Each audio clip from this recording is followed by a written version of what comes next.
Hello दोस्तों, नमस्कार। स्वागत है आप सभी लोगों का स्टडी आईक्यू पर। स्टडी आईक्यू के साथ आप लोग जुड़ चुके हैं। मैं शुभम सरथालिया एक और विषय पे बात करने के लिए आ चुका हूँ। आप इंस्टाग्राम, फेसबुक या टेलीग्राम के माध्यम से मेरे साथ कनेक्ट कर सकते हैं। कोई भी आपका डाउट है, कोई आपकी क्वेरी है, आप उससे पूछ सकते हैं। जिस विषय पे हम बात करने वाले हैं वो दरअसल हे सिंथ आपने सुना होगा। जल कुंभी जिसको कहा जाता है, एक प्रकार का पौधा है, एक प्रकार की वनस्पति है जो पानी के ऊपर, जलाशयों के ऊपर, वाटर बॉडीज के ऊपर पाई जाती है। तो water hyacinth gets makeover as a yoga mat. जल कुंभी को योगा मैट के रूप में बदला जा रहा है। ये पूरा का पूरा विषय है। विस्तार से समझेंगे क्या होती है ये जल कुंभी हे सिंथ और कैसे इसको योगा मैट्स में के रूप में बनाया जा रहा है, क्या इससे लाभ जो है वो मिलने वाले हैं। असम स्टेट एग्जाम्स की अगर आप तैयारी कर रहे हैं तो बेहतरीन स्मार्ट कोर्सेज आपके लिए स्टडी आईक्यू पर अवेलेबल है। ये कोर्सेज आपको बहुत ज्यादा हेल्प करने वाले हैं आपकी एग्जाम प्रेपरेशन में। तो डेफिनेटली इन कोर्सेज में एनरोल कीजिए और अपनी प्रेपरेशन को हमारे साथ बेहतर बनाइए। आर्टिकल कहता है water hyacinth is a type of invasive floating plant found in water bodies across the globe. एक आक्रामक तैरता हुआ पौधा है जो दुनिया भर के जलाशयों, जल निकायों में पाया जाता है। इनवेजिव यानी कि ये आक्रमण करता है। आपने सुना होगा जंग के मैदान में इन्वेजन होता है, इन्वेड करता है, आक्रमण होता है। आक्रमण का अर्थ होता है जब कोई बाहर से आकर के नुकसान पहुंचाने की कोशिश करता है, उसको जो है वो इन्वेजिव या आक्रामक रवैये वाला कहा जाता है। और वही चीज जो है वो यहाँ पे हो रही है। हियसिंथ जो है वो दरअसल एक आक्रामक पौधा है जो जलाशयों के ऊपर आकर के वहां पर नुकसान जो है वो पहुंचाता है। क्या नुकसान है उसको समझते हैं। This is a invasive species that blocks the sunlight reaching and oxygen levels in water system. ये क्या करता है, ये पूरे के पूरे वाटर बॉडी के ऊपर फैल जाता है, पौधे ही पौधे हो जाते हैं, जिस वजह से वहां पर ऑक्सीजन लेवल कम हो जाता है क्योंकि सनलाइट जो है वो नीचे तक नहीं पहुंच सकती है, जिससे पानी की क्वालिटी डिग्रेड होती है और लाइफ फॉर्म्स जो उस पानी के अंदर मौजूद हैं उन पे बुरा प्रभाव जो है वो पड़ता है। इस तरीके से ये जो आप देख रहे हैं ये कोई ग्रास नहीं है, वो आपको समझ आ रहा होगा। ये यहाँ पे नाव है, तो नाव जमीन पे नहीं रखी है, नाव दरअसल पानी के अंदर है, लेकिन पूरे के पूरे पानी के ऊपर इस तरह का ये वाटर हिसिंथ जो है, ये जल कुंभी जो है वो उग चुकी है। इसने पूरे के पूरे वाटर बॉडी को ऊपर से ब्लॉक कर दिया है। सनलाइट यहाँ पर अंदर नहीं पहुंच पा रही है, जिस वजह से पानी जो है उसको नुकसान पहुंच रहा है और एक्वेटिक लाइफ जो है वो प्रभावित हो रही है। Just a small patch of the aquatic plant spreads out, and in no time, all the entire lake is covered, blocking the sunlight and killing aquatic life.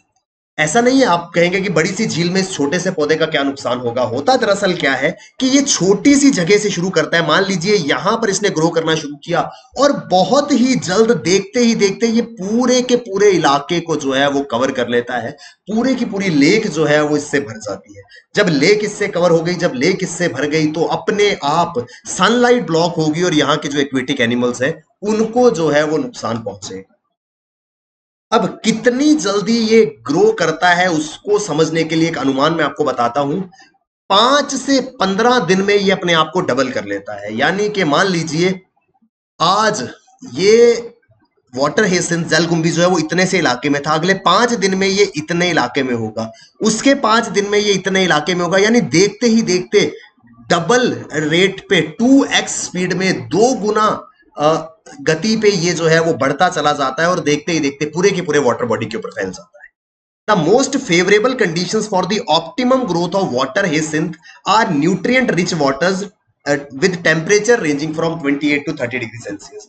जहां पर भी तापमान 28 से 30 डिग्री सेल्सियस तक का होता है, वो सबसे अनुकूल परिस्थिति होती है इस पौष्टिक तत्व, इस जल कुंभी के विकास के लिए। जहां पर पानी में पौष्टिक तत्व, पोषक तत्व, न्यूट्रिएंट रिच पानी जो है वहां पर ये उगेगा। और अगर तापमान 28 से 30 डिग्री है तो बहुत जल्दी जो है ये ग्रो करेगा। डिकेड्स अगो वाटर हेसिंथ, इसको, इसका साइंटिफिक नाम जो है वो उसको कहा जाता है इचोर्निया क्रेसिप्स। तो इचोर्निया क्रेसिप्स जो है वो इसका साइंटिफिक नेम है water hyacinth. Spreads from its native ecosystem in Amazonia, Brazil. Brazil से ये मूल परिस्थिति तंत्र से निकला और इन्वेजिव स्पीशीज के रूप में अलग अलग वाटर बॉडीज पे जो है वो फैल गया। तो ब्राजील से आया और आक्रमण करता हुआ विश्व भर के जलाशयों को ये जो है एक आक्रामक प्रजाति जो है वो बन गया। It reached India also. ये ब्राजील से निकला, दुनिया के अलग अलग कोनों में वाटर बॉडीज के ऊपर ये ग्रो होना शुरू हुआ और धीरे धीरे ये हिंदुस्तान पहुंचा। और जब से ये हिंदुस्तान पहुंचा, it has eaten number of lakes such as Katraj lake in Pune, Pune की कटराज झील, उदयपुर की पिचोला लेक, बेंगलुरु की या बेंगलोर की ओलसोरू लेक। तो ये कुछ झीलें हैं जिनको नुकसान जो है इस वाटर हेसिंथ, इस जल कुंभी के कारण हिंदुस्तान में पहुंचा है। अब नुकसान कैसे पहुंचता है वो मैंने आपको बता दिया कि ये सनलाइट को ब्लॉक करता है। बड़ा सिंपल सा तरीका है इसका काम करने का। आप इसको ऐसे समझ सकते हैं कि आपने एक वाटर बॉडी के ऊपर एक डार्क कलर क्लॉथ दे दिया जिससे उसके अंदर धूप जो है वो नहीं पहुंच पाती। वही काम जो है वो ये कर रहा है। अब आपको दिमाग में आ रहा होगा कि सर ऐसा क्या है, अगर उगा है तो उसको काट दीजिए, हटा दीजिए, प्रॉब्लम सॉल्व। लेकिन इसको हटा पाना जो है वो इतना आसान नहीं है। क्यों? Measures to remove the hyacinth have mostly been either through chemical treatments और मैनुअल रिमूवल। जहां तो रासायनिक उपचार करें, जहां फिर मैनुअली लेबर की मदद से इसको हटाने का प्रयास करें। अगर केमिकल ट्रीटमेंट करते हैं तो वो वाटर बॉडीज को खराब करता है, रसायन जो है वो वाटर बॉडीज के लिए हार्मफुल है। अगर मैनुअल रिमूवल करते हैं तो वो या तो इनइफेक्टिव है और साथ ही साथ बहुत कॉस्टली है, क्योंकि इतने बड़े स्तर पर जब इसको रिमूव करना है तो बहुत ज्यादा लेबर इंटेंसिव काम जो है वो ये हो जाएगा, जिस वजह से कॉस्ट जो है वो बहुत हाई हो जाएगी। अब ये प्रॉब्लम्स है, इस वजह से ये जल कुंभियों को हटाने की प्रक्रिया जो है वो मुश्किल है। और हटा करके इतना ज्यादा कॉस्ट जो है वो इन्वॉल्व करना पड़ता है कि हटाने का काम जो है वो बहुत एक्सपेंसिव पड़ता है, फाइनेंशियली वाइबल नहीं हो पाता है। प्लस अगर आपने एक बार कॉस्ट इनकर करके इसको हटा भी दिया तो कुछ दिनों में ये दोबारा से उग जाएगा। अब कितनी बार ये साइकिल जो है वो रिपीट होगा। जैसा कई बार हुआ, for instance the municipal corporation in Ooty spent millions to clean the lakes in the tourist town only to find it growing back. लाखों रुपए खर्च करे ऊटी के नगर निगम ने, म्युनिसिपैलिटी ने लाखों रुपए खर्च करके ऊटी की झीलों से इसको निकाला गया, लेकिन कुछ दिन बाद वापस से ये वहां पर उगना शुरू हो गया। अब ऐसी सिचुएशन में आप क्या करेंगे? कितनी बार आप इतनी इन्वेस्टमेंट जो है वो करेंगे? वैसे ही in Bengaluru the Indian army deployed 7,000 of its personal to clean the Ulsoor lake and their effort had proved futile.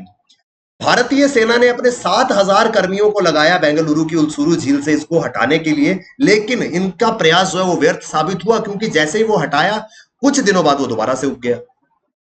In Guwahati, Assam, huge portions of the Deepor Bheel, a Ramsar protected water body। तो दरअसल ये news article जो है इसका मुख्य रूप से संबंध जो है वो असम राज्य से है, क्योंकि असम राज्य के अंदर एक पहल की गई है जहां पर इस वाटर हेसिंथ जल कुंभी को हटा करके उसका उपयोग जो है वो मैट्स बनाने के लिए किया जा रहा है। तो होता क्या है, इसको आप हटाएंगे, जितनी बार हटाएंगे उतनी बार कॉस्ट इनकर होगा। यहां पर असम के अंदर क्या प्रक्रिया बनाई गई है, इसको हटा करके कलेक्ट किया जाता है और इससे मैट्स बनाए जाते हैं। इन मैट्स को बाद में सेल किया जाता है मार्केट में। तो ये जो जल कुंभी है, ये वाटर हेसिंथ जो है, ये बतौर रॉ मटेरियल जो है वो काम कर रहा है। अब क्योंकि ये बतौर रॉ मटेरियल काम कर रहा है, इसको हटा करके मैट बना करके बेचने पे प्रॉफिट जो है वो आ रहा है, तो कोई भी जो इस प्रोसेस में इन्वॉल्व होगा वो इसको हटाने में जरा भी हिचकिचाएगा नहीं। क्यों? क्योंकि हटाने में बेशक काफी ज्यादा कॉस्ट लग रही है, लेकिन उससे ज्यादा कॉस्ट जो है वो उसको या उससे ज्यादा इनकम जो है वो इसको मैट बना करके बेचने में है। तो वो अपने रॉ मटेरियल के रूप में इसको प्रोक्योर करता है। A huge portion of Deepor Beel, Ramsar protected water body. Deepor Beel एक रामसर साइट है जो कि वाटर हेसिंथ से पूरी तरह से भरी है। But now local inhabitants, mostly women, are employed in using them to weave mats. तो आज प्रोसेस ये है कि यहां पर जो लोकल लोग हैं, जो खास करके महिलाएं हैं, उनको यहां पर मैट्स बनाने के लिए डिप्लॉय किया गया है और यहां से ये वाटर हेसिंथ, ये जल कुंभी को निकाल करके मैट्स जो है वो बनाए जा रहे हैं। अब प्रोसेस थोड़ा सा समझते हैं कि कैसे इस पौधे से मैट्स जो है वो बनाए जाते हैं। होता क्या है, इस प्लांट को पहले निकाला जाता है वाटर बॉडी से। The plant needs to be sun dried, धूप के अंदर इसको सुखाया जाता है। बड़ी सिंपल सी प्रक्रिया है, झील से हटाया, पानी से हटाया, धूप में इसको सुखा लिया। And to dry 12 kilo of water hyacinth it can take up to 3 days in the sun. सूरज में, धूप में रखे हुए इसको सुखाने में कितना समय लगता है, अगर वो हम समझने की कोशिश करें तो मान लीजिए 12 किलो जल कुंभी को सुखाने के लिए 3 दिन तक जो है वो लग सकते हैं। एक बार जब ये सूख गया, once it is dried, the 12 kilos hyacinth is reduce to 2 kg। 12 kilo जल कुंभी सूख करके मात्र 2 किलो की जो है वो रह जाएगी। लेकिन यहां पर भी एक प्रॉब्लम थी। बात हम कर रहे हैं असम की, असम जहां पर बहुत ज्यादा बारिश होती है। But because Assam sees a lots of rain, authorities have installed solar dryers that can do job in 24 hours. 3 दिन तक हो सकता है कॉन्टिन्यूसली 3 दिन तक धूप निकले ही ना, बारिश होती रही। इस वजह से जो वहां के अधिकारी हैं, जो प्रशासन है, उन्होंने सोलर ड्रायर्स लगाए हैं जो कि ये 3 दिन में ड्राई होने वाले प्रोसेस को 24 घंटे में कंप्लीट कर देते हैं। यानी कि 1/3 टाइम में ये वाटर हेसिंथ जो है, ये जल कुंभी जो है वो सूख करके तैयार हो जाती है। सूखने के बाद इस तरीके की मशीन, ये देखिए, ये आपको दिख रहे हैं ना पेड़ की टहनी जैसे छोटे छोटे, इस तरीके के ये पौधे नुमा आकार के होते हैं और इस तरीके की मशीन से इनको जोड़ करके ये रिजल्टेंट जो है वो आता है। इस प्रकार के मैट्स जो है वो बनाए जाते हैं।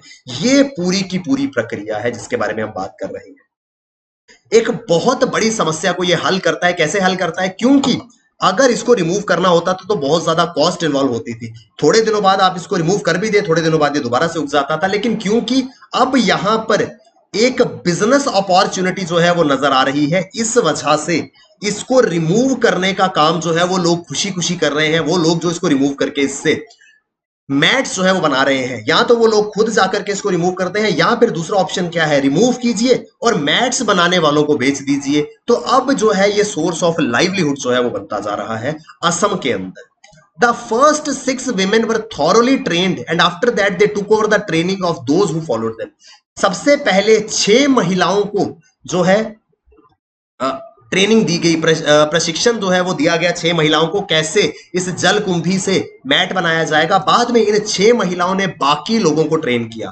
Presently 38 women are weaving the mats on traditional looms. वर्तमान में स्थिति यह है कि 6 ने आगे ट्रेनिंग्स दी और 38 महिलाएं जो है वो आज पारंपरिक करघों पर, ट्रेडिशनल लूम्स के ऊपर, जो आपको मैंने यहां पर दिखाया, ये देखिए, ये ट्रेडिशनल लूम्स है, परंपरागत तरीके से ये मैट्स बनाने की मशीन है। तो इस मशीन के ऊपर 38 महिलाएं जो है वो असम के अंदर ये मैट्स जो है वो बना रही है। It takes approximately 2 kilos of dried water hyacinth to weave 1.5 mat. 2 kilo जल कुंभी से 1.5 मैट जो है वो बनकर के तैयार हो जाता है। पहले मैंने आपको बताया 12 किलो हेसिंथ जब इसको ड्राई किया जाता है, ये 2 किलो की रह जाती है, और इस 2 किलो जल कुंभी से एक पूरा मैट और एक आधा मैट जो है वो बन जाता है। और इस मैट को बेच करके आराम से 10 से 12 हजार रुपए महीना जो है वो महिलाएं जो इसमें इन्वॉल्व है वो कमा रही हैं। The brand name for the yoga mat is going to be moorhen yoga mats.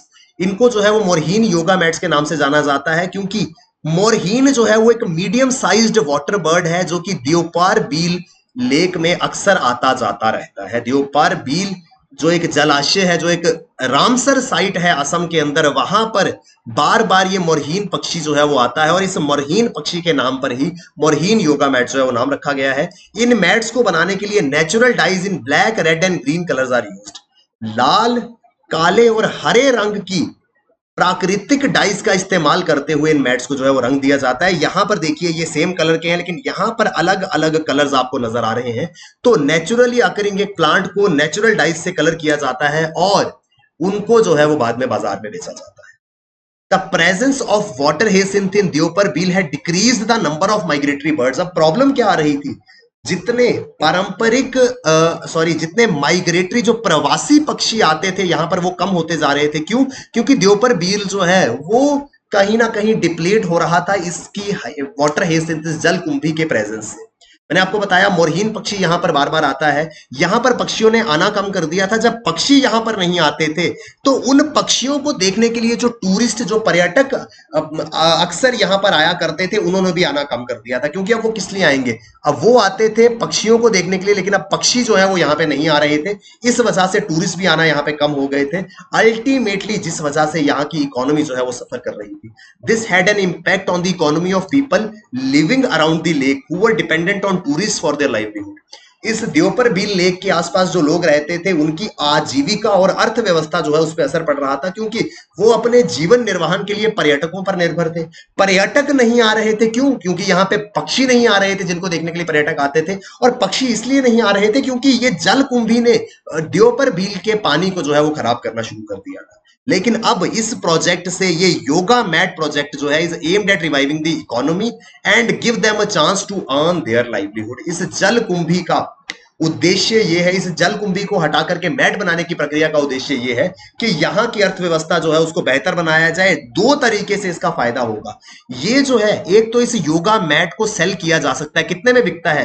At present Hindustan के अंदर करीब 1200 रुपए में और विदेश में करीब 1500 रुपए में ये योगा मैट जो है वो बिक सकता है। As the production increases the price of each mat will automatically come down. तो दो तरीके से बेनिफिट हो रहा है, एक तो इसको बेच करके पैसा कमा रहे हैं लोग, दूसरा क्योंकि अब वाटर हेसिंथ जल कुंभी जो है वो झील के ऊपर नहीं है, तो झील का पानी जो है वो रिवाइव कर रहा है, वो फिर से अपनी पुरानी स्टेट में जा रहा है और ज्यादा माइग्रेटरी बर्ड्स जो है वो वापस यहाँ पर आ सकते हैं। जब माइग्रेटरी बर्ड्स यहाँ पे ज्यादा आएंगे तो टूरिस्ट यहाँ पर ज्यादा आएंगे और अल्टीमेटली जब टूरिस्ट ज्यादा आएंगे तो इकोनॉमी जो है वो यहाँ पर इंप्रूव कर जाएगी। तो काफी ज्यादा बेनिफिट जो है वो इससे होने वाला है। एक बहुत बड़ी समस्या को जो है वो इस मिशन के द्वारा, इस इनिशिएटिव के द्वारा जो है वो हल किया जा रहा है। बात कर लेंगे थोड़ी सी देवपर भील झील की। Deepor Beel is located in south west of Guwahati city in Kamrup district of Assam. तो कामरूप जिले में, असम के कामरूप जिले में ये झील जो है वो मौजूद है। It is permanent fresh water lake in a former channel of Brahmaputra river to the south of main river. ये ब्रह्मपुत्रा नदी के साउथ में, दक्षिण में जो है वो मौजूद है और एक स्थायी साफ पानी की झील है, फ्रेश वाटर लेक है, जो कि कामरूप जिले में असम के मौजूद है। It is a wetland under Ramsar convention. आप जानते हैं विश्व भर की जो इंपॉर्टेंट वेटलैंड्स है उनको रामसर कन्वेंशन के अंतर्गत जो है वो मान्यता प्राप्त होती है और ये देवपर भील झील जो है उसको भी रामसर कन्वेंशन के अंतर्गत मान्यता प्राप्त है। नवंबर 2002 से इसको जो है वो रामसर साइट माना जाता है for undertaking conservation measures on the basis of biological and environmental importance. तो इसको पर्यावरण और जैविक महत्व को देखते हुए इसके संरक्षण के लिए इसको रामसर कन्वेंशन में जो है वो सूचीबद्ध किया गया है। असम का बिल्कुल मेघालय की सीमा से सटा हुआ ये कामरूप जिला है। यहां पर ब्रह्मपुत्रा नदी होकर के गुजरती है और इसके दक्षिण में देवपर भील झील जो है वो मौजूद है। तो ये जो है ये ब्रह्मपुत्रा है और यहां पर ये देवपर भील इलाका, देवपर भील झील जो है वो मौजूद है, जहां के जल कुंभी से अब योगा मैट जो है वो बनाए जा रहे हैं। इस वजह से ये आर्टिकल जो है वो न्यूज के अंदर था।